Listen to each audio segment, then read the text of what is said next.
of people found puzzles to be a great pastime while they were at home during the pandemic, but they're more than just a hobby, actually. They are educational.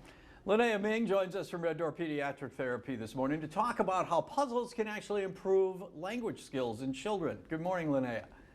Good morning. What is it about puzzles that make them so beneficial?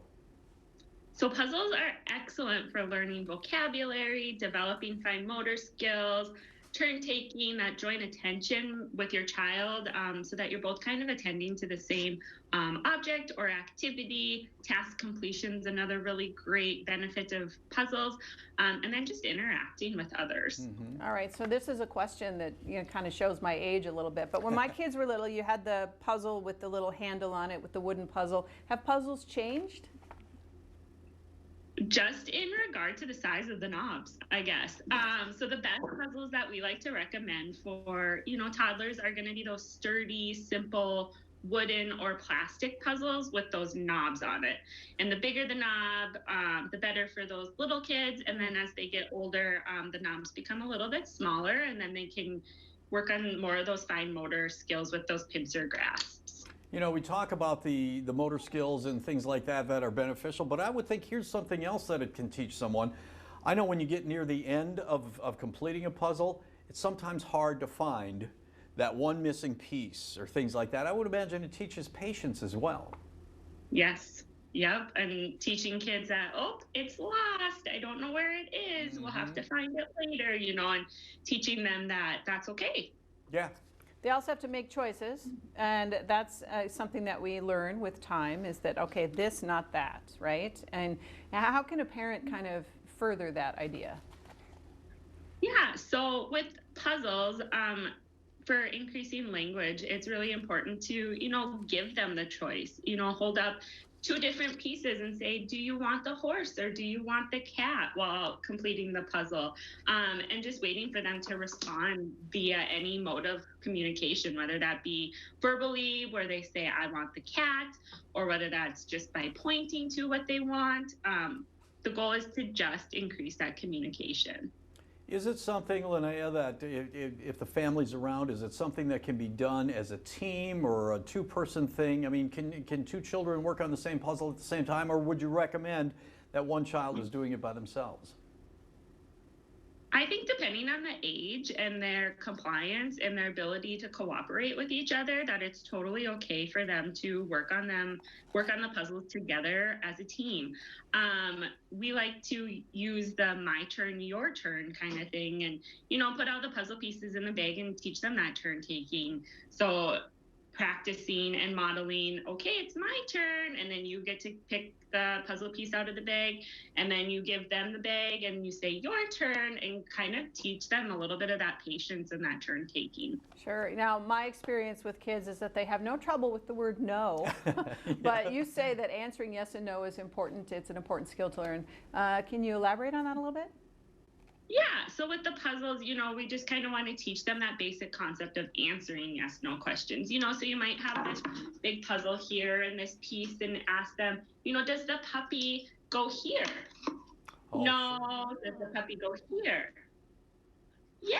So then you put it in and, grab the next one. Does the bird go here? No.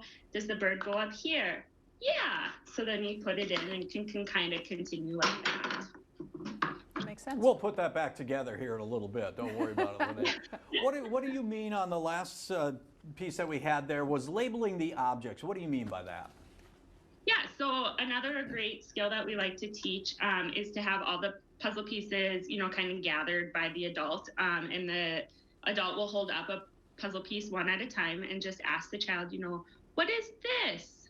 Oh, it's a fire truck, and wait for them to try and label it before you give it to them to put it in the puzzle. Or, what is this? Police car, or just car, depending on their age and their skill set. Sure. Well, now these are board puzzles, but what about things like shape sorters, like those balls that you try to find the right shape? Are those, sure. Do those encourage similar skills? Yeah, Yep, and you can use the same kind of tips and tricks for developing language in regard to that. The shape sorters. Is this a circle? Yes. No. Does it go in here? Does it go in this spot? Yes or no. What shape is this? It's a triangle. So it kind of fosters that same kind of concept. Speaking for every parent and grandparent in the world, they always think their child or grandchild is a little smarter than maybe the average one. So every puzzle, because for Christmas, we got our granddaughter a puzzle, and you're looking at it, and it gives an age-appropriate level that each puzzle is at. Is it important to stay within the level of the age group that they are, even though we probably think that they're, Mensa worthy? I think it's totally okay, and it's going to be dependent on every child. Every child's going to be different, and their skill set might be a little bit different. So kind of just, it's a good guide for picking out puzzles for those kids, but it certainly does no harm to, get them a little bit of a quote unquote harder puzzle either. Okay. Okay, and then how do you deal with frustration when they can't quite figure it out? Yeah, good question. This kind of model, oh, that's okay, or it goes here. Just really modeling and really being positive to kind of teach them, how to do the puzzle and how to complete it. I know that every child is individualistic, but do you find that most children enjoy putting puzzles together? We have a lot of kids that we see here that really, really enjoy puzzles. And for instance, this one right here, a lot of our kids really like the ones that make the sound.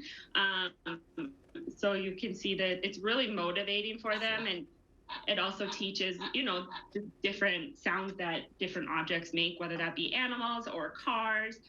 But a lot of kids seem to really enjoy the ones that make the sounds. Linaya, where do we find Red Door Pediatric Therapy? So Red Door is located in Bismarck, Minot, and Grand Forks, and you can give us a call at 701-222-3175, and that is our phone number for all locations. Linaya, thank you so much for being with us. Good, fun conversation on this today. Appreciate it. You're welcome. Thanks. Stay with us. North Dakota Today continues right after this.